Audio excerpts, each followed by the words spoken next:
Quando nós somos crianças, adolescentes, viemos com nossos pais, a nossa família sanguínea é a nossa prioridade.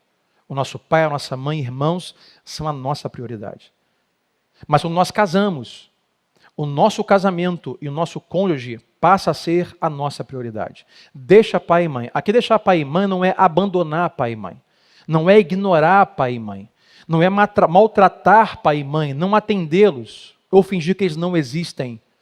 Mas quando eu caso, a prioridade agora não é mais meu pai nem minha mãe. É o meu casamento, é o meu cônjuge. E observe que isso é algo de deixar pai e mãe que é específico para o casamento. Olha o que Deus diz. Por essa razão, qual razão? A união do casal. O que me diz que todo deixar pai e mãe que não é para o casamento está errado. Ignorar pai e mãe que não é para dar a prioridade ao casamento está errado. Por esta razão, qual, pastor Sandro? O casamento. Casou, deixa pai e mãe. Claro que aqui não é uma lógica geográfica, nem de metragem. O que é deixar pai e mãe? Morar no quintal é deixar pai e mãe? Não sei, gente. Fazer um sobrado em cima de deixar pai e mãe? Tanto faz. A questão é que não é geográfica, nem de distância, de quilometragem. A questão aqui é fazer do meu casamento, do meu cônjuge, a minha prioridade. Apenas pela razão do casamento, deixamos pai e mãe. Aí duas coisas aqui são importantes para nós. A primeira delas, o casamento redefine as suas prioridades. Não importa quais eram antes do casamento. Você casou, as suas prioridades são redefinidas. Se antes do casamento era a sua carreira, agora é o seu cônjuge. Se antes da sua carreira era o seu futebol, ou outra coisa qualquer que fosse, ou seu pai e a sua mãe, agora prioridades redefinidas é o seu cônjuge. Em segundo lugar, eu diria que o casamento, meus irmãos, só funciona em primeiro lugar. Anote isso. Casamento só funciona, só se mantém no alto, resistindo turbulências e um bom voo duradouro em primeiro lugar. Pastor, casamento em segundo lugar não funciona. Em terceiro lugar, você não vai obter sucesso no seu casamento. O voo não vai durar muito tempo. Casamento só funciona em primeiro lugar. Pesquisas que eu gosto sempre de fazer. Pesquisas revelam que casais de primeiro casamento, ali em lua de mel, tipo eu e a Adriana quando nós casamos. Adriana e eu casamos com 20 para 21 anos de idade. Crianças, jovens. Nos casamos, aquela lua de mel na época ainda ali em Iguaba, né? Hoje o pessoal vai para Cancún, Beto Carreiro, vai para Salvador. Naquela época era Iguaba. Pesquisas revelam que os casais jovens de primeiro casamento em lua de mel são os casais mais felizes. Por quê? Porque nada ainda aconteceu para se colocar no meio do casamento como prioridade. Mas pesquisas também revelam que quando eles vão vivendo o casamento e os filhos chegam, a satisfação do casal diminui.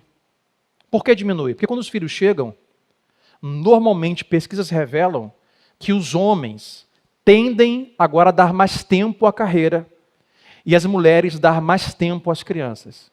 Então, sem os filhos, eu para você, você para mim. Chegam os filhos, bom, a mãe se ocupou com as tarefas da criança, o pai dedica mais tempo para a carreira, até porque criança precisa de dinheiro para gastar. Pesquisas revelam que quando os filhos crescem, como os meus, 10, 11, 12, 13, 14, 15, 17, ensino médio, eles gastam mais dinheiro. Então você tem que se empenhar um pouco mais na carreira. E as pesquisas revelam que os casais diminuem ainda mais o seu nível de satisfação. Ou seja, resumindo, pesquisas revelam que o casamento tende com o tempo a ter uma diminuição de satisfação. Ou seja, quanto mais tempo de casado, quanto mais filhos, mais insatisfeitos. Pesquisas. Só que isso não é bíblico, minha gente.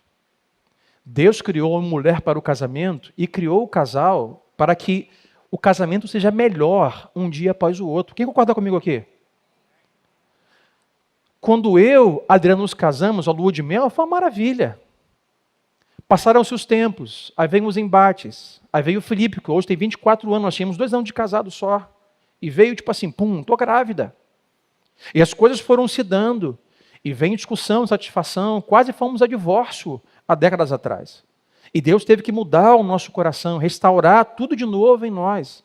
Mas de fato, Hoje falo sem nenhum tipo de medo de erro, não tenho dados de porcentagem, mas sim, nós temos hoje um casamento muito melhor do que foi ano passado e retrasado.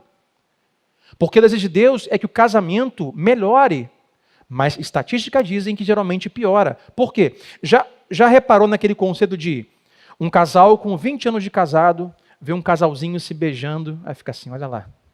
A pergunta, vem cá, vocês se amam, né? A gente se adora. Vocês têm quantos anos de casado? Nós temos só 2 anos. Lua de mel. Quando chegar a 20 anos aqui, você vê como é que vai estar o seu casamento. Porque a ideia é que vai piorando. Mas não é, minha gente. Mas por que vai piorando? Porque nós colocamos coisas no lugar do casamento e ele vira segundo plano.